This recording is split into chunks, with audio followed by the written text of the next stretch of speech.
હું નિકિતા. આજે આપણે ભારતનું બંધારણ અને તેમાં પણ બંધારણનો ઉદ્ભવ અને વિકાસનો સમગ્ર ટોપિકને આવરી લેતા 30 પ્રશ્નો જોશું કે જે આવનારી ગુજરાત ગવર્મેન્ટની વિવિધ પરીક્ષા જેવી કે જીપીએસસી ક્લાસ 1-2, જીએસએસએસબી, જીપીએસએસબીમાં પૂછાતા વિવિધ પ્રકાર અને તેના લેવલ મુજબના રહેશે, જે ભારતનું બંધારણનો ઉદ્ભવ અને વિકાસના લગભગ બધા શક્ય પ્રશ્નો છે એ આવરી લેશે. જો હજુ સુધી તમે ભારતના બંધારણની સિરીઝ ભાગ 1 ના જોઈ હોય તો ઉપર આપેલા આઈ બટન પર ક્લિક કરી અને એ જોઈ શકો છો. વિડીયોને એન્ડ સુધી જોજો કે જેથી કરીને એક્ઝામની અંદર આ ટાઈપના ક્વેશ્ચન આન્સર પૂછાય તો તમને એમના માર્ક છે એ ઇઝીલી મળી જાય. પરંતુ એ પહેલાં ચેનલ પર નવા હો તો ચેનલને સબસ્ક્રાઈબ કરો અને બેલ બટન પર ક્લિક કરો. તો પહેલો પ્રશ્ન છે કે જે જીપીએસસી ક્લાસ 1-2 લેવલ મતલબ કે હાર્ડ લેવલ. હવે આ હાર્ડ લેવલની અંદર એ કેવું થશે કે હવે અત્યારની પેટર્ન મુજબ કે અત્યારે શું હોય છે કે ડિસ્ક્રિપ્ટિવ ટાઈપ કે ઉપર એક સેન્ટેન્સ આપી દીધું હોય છે, નીચે 4-5 અલગ અલગ સેન્ટેન્સ આપ્યા હોય છે અને એના ઉપરથી આપણે વિકલ્પ યા તો આપણો સાચો જવાબ છે એ ચૂઝ કરવાનો હોય છે. તો હવે અહીં આપણે એવી રીતે પહેલો પ્રશ્ન છે, ભારતના બંધારણના ઐતિહાસિક ઉદ્ભવ અંગે નીચેના વિધાન પર વિચાર કરો. તો વિધાનો કંઈક આ રીતે છે. એમાં પહેલું વિધાન છે ઈસ્ટ ઇન્ડિયા કંપની 1600માં સ્થાપિત થઈ. બીજું છે 1765માં કંપનીએ દીવાની અધિકાર મેળવ્યા.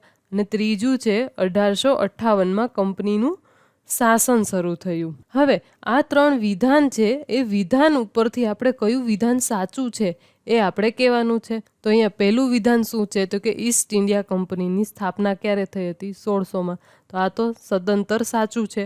પછી શું આવે છે કે 1765ની અંદર કંપનીએ દીવાની અધિકાર મેળવ્યા.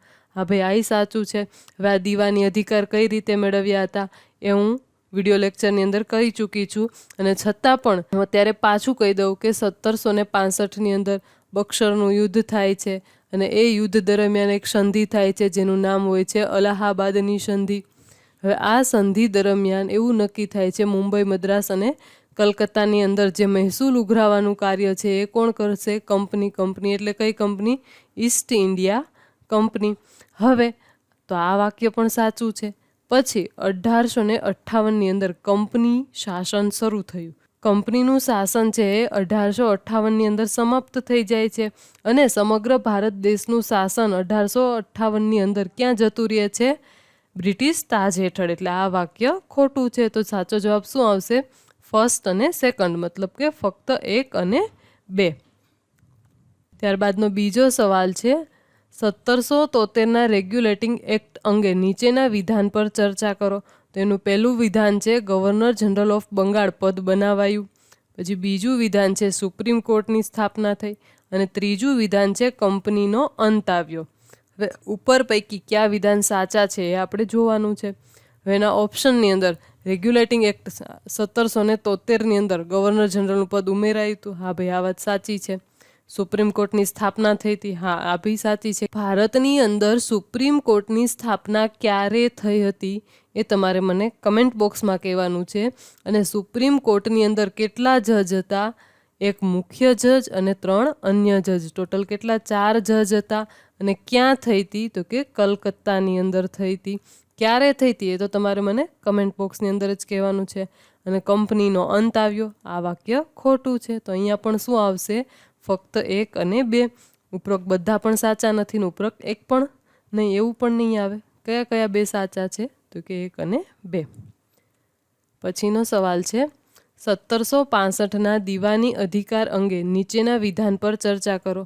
હવે વિધાન કંઈક આ રીતે છે. કંપનીને બંગાળ, બિહાર અને ઓડિશાને આવક મેળવવાનો અધિકાર મળ્યો. બીજું વિધાન છે કંપની રાજકીય શક્તિ બની. ત્રીજું વિધાન છે બ્રિટિશ ક્રાઉનનું શાસન શરૂ થયું. હવે આમાંથી કયા વિધાન સાચા છે એ આપણે જોવાનું છે. હવે 1765ના અધિનિયમ દરમિયાન કંપનીને બિહાર, બંગાળ અને ઓરિસ્સાની સત્તા તો મળી જ ગઈ હતી. કર ઉઘરાવાની સત્તા છે એ મળી ગઈ હતી. એનાથી શું થયું કે કંપનીની અંદર રાજકીય શક્તિ પણ મળી ગઈ.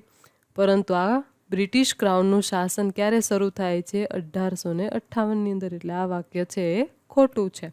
તો અહીંયા આન્સર આવશે ફક્ત 2 અને 1. 1 અને 2. ત્યારબાદનો સવાલ છે પિટ્સ ઇન્ડિયા એક્ટ 1784 અંગે નીચેના વિધાનો સાચા છે. તેમાં પહેલું વિધાન છે બોર્ડ ઓફ કંટ્રોલની રચના, દ્વૈત શાસન શરૂ અને કંપનીનો વેપાર બંધ. હવે અહીંયા શું જવાબ આવશે કે પિટ્સ ઇન્ડિયા એક્ટની અંદર બોર્ડ ઓફ કંટ્રોલની રચના તો થઈ હતી. હા, તો એ સાચું છે.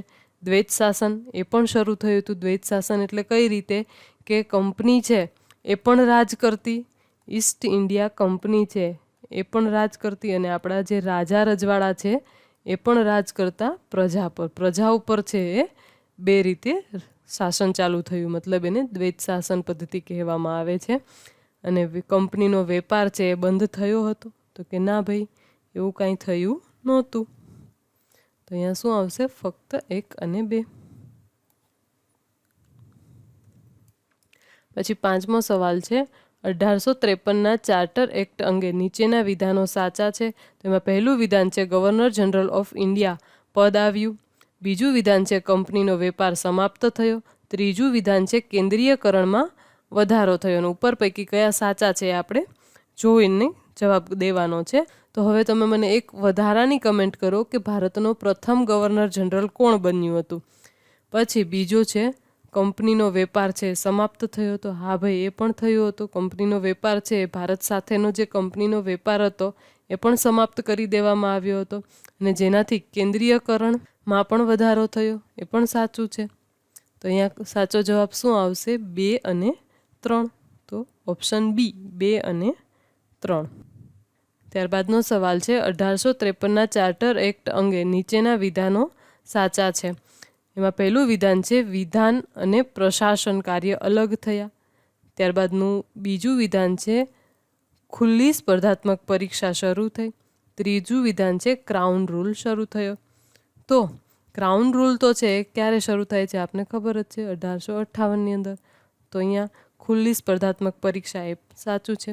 વિધાનિક કાર્ય અને પ્રશાસન કાર્ય એ પણ શરૂ થયા હતા. તો અહીંયા શું જવાબ આવશે? 1 અને.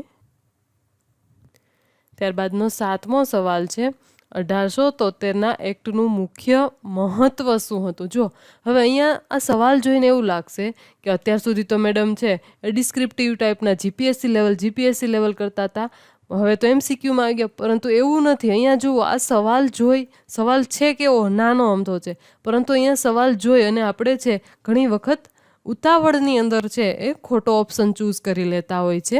અને અહીંયા શું કીધું છે કે 1773ના એક્ટનું મુખ્ય મહત્વ શું હતું? હવે આના ઉપર આપણે ક્યારેય વાંચતા હોય તો આ મહત્વ ઉપર આપણે ક્યારેય પણ ધ્યાન એટલું કોઈ આપ્યું જ ન હોય, એટલે આપણને ખબર ન હોય, એટલે આપણે ઘણી વખત છે એ આવા સવાલ હોય એને આપણે ખોટા આન્સર કરીને આવી જતા હોય છે, જેથી આપણા માર્ક છે એ કટ થઈ જવાની સંભાવના વધારે રહે. એટલે માટે આ સવાલ છે અહીં ઇમ્પોર્ટન્ટ છે આ ટોપિક પરથી.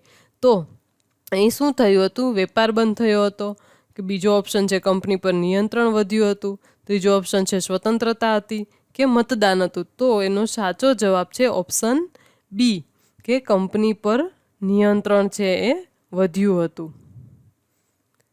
પછીનો સવાલ છે 1833નો એક્ટનું મુખ્ય લક્ષણ શું હતું? 1833નો જે ચાર્ટર એક્ટ હતો એનું મુખ્ય લક્ષણ શું હતું? વિકેન્દ્રીકરણ, કેન્દ્રીકરણ, સ્વરાજ્ય કે મતદાન? તો એમનો સાચો જવાબ છે કેન્દ્રીકરણ. કેમ કે ઇન્ડિયાની અંદર જે બધા કામ કરતા હતા એમનું એક જગ્યાએ કેન્દ્રીકરણ અને એ કોણ હેન્ડલિંગ કરતું હતું? સમ્રાટ અથવા તો સંસદ. અને આ સંસદ અથવા સમ્રાટ ક્યાં હતી? ઇંગ્લેન્ડની અંદર. પછીનો સવાલ છે 1853ના ચાર્ટર એક્ટનું મહત્વ શું હતું?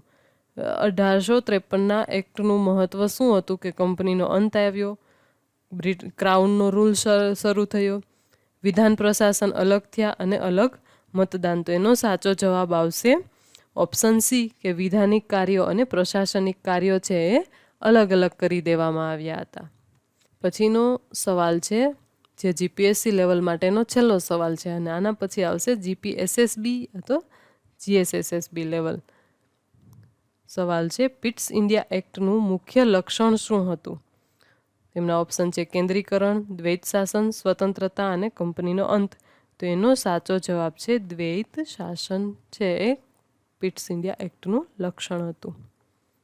હવે ત્યારબાદ આવે છે બીજું લેવલ GPSSB લેવલ અને GSSSB લેવલ, કે જેની અંદર છે મીડિયમ લેવલના ડિસ્ક્રિપ્ટિવ ટાઈપના નથી સવાલ જવાબ હોતા, પરંતુ હોય છે MCQ ટાઈપ જ, પરંતુ કેવા હોય છે કે થોડા અટપટા સવાલ, જેને આપણે શુદ્ધ ગુજરાતીમાં કહી શકીએ કે આ અટપટા સવાલ છે અહીંથી શરૂ થાય છે, કે જે GSSSB અને GPSSBનું જે લેવલ છે એના પ્રમાણેના સવાલ જવાબ. ઈસ્ટ ઇન્ડિયા કંપનીની સ્થાપના ક્યારે થઈ હતી? તો એ તો આપને ખબર જ છે, ઈસવીસન 1600ની અંદર ઈસ્ટ ઇન્ડિયા કંપનીની સ્થાપના થઈ હતી. ત્યારબાદ દીવાની અધિકાર ક્યારે મળ્યા? કંપનીને દીવાની અધિકાર ક્યારે મળ્યા? દીવાની મતલબ કયા અધિકાર? તો કે કર ઉઘરાવાના. હવે એ અધિકાર ક્યારે મળ્યા હતા? ઈસવીસન 1765ની અંદર. જો તમે મારો વિડીયો જોયો હશે ને આ ટોપિકનો, તો તમને આ સવાલ છે આંખ બંધ કરીને એનો જવાબ આવડી છે. ત્યારબાદનો સવાલ છે રેગ્યુલેટિંગ એક્ટ છે એ ક્યારે આવ્યો હતો? રેગ્યુલેટિંગ એક્ટ ક્યારે આવ્યો હતો? 1773માં. ત્યારબાદ 14મો સવાલ છે પિટ્સ ઇન્ડિયા એક્ટ ક્યારે આવ્યો હતો? પિટ્સ ઇન્ડિયા એક્ટ ક્યારે આવ્યો હતો? ઓપ્શન બી 1784ની અંદર પિટ્સ ઇન્ડિયા એક્ટ આવ્યો હતો. અને હવે તમારે મને એક વધુ કમેન્ટ કરવાની છે કે આ પિટ્સ ઇન્ડિયા એક્ટ છે એનું નામ કોના નામ પરથી રાખવામાં આવ્યું હતું? ત્યારબાદનો સવાલ છે 1773ના રેગ્યુલેટિંગ એક્ટ મુજબ પ્રથમ ગવર્નર જનરલ કોણ બન્યું હતું? પ્રથમ ગવર્નર જનરલ છે એ કોણ બન્યું હતું ભારતનો? William Bentinck, Warren Hastings, lord canning કે ડેલહાઉસી? જો આ સવાલ છે ખરેખર અટપટો છે અને એનો જવાબ આવશે વોરન હેસ્ટિંગ છે એ રેગ્યુલેટિંગ એક્ટ મુજબ સૌ પ્રથમ ગવર્નર જનરલ બન્યા હતા. ત્યારબાદનો સવાલ છે ગવર્નર જનરલ ઓફ ઇન્ડિયા કોણ બન્યા હતા? Governor general of India. જો ઓમાં ગયા સવાલની અંદર શું કીધું હતું કે ગવર્નર જનરલ કોણ બન્યા હતા? Governor general. હવે અહીંયા શું કીધું છે? ગવર્નર જનરલ ઓફ ઇન્ડિયા કોણ બન્યું હતું? સૌ પ્રથમ ગવર્નર જનરલ ઓફ ઇન્ડિયા કોણ બન્યું હતું? તો એનો સાચો જવાબ છે ઓપ્શન બી. હવે 16મો સવાલ છે ગવર્નર જનરલ ઓફ ઇન્ડિયા કોણ બન્યું હતું?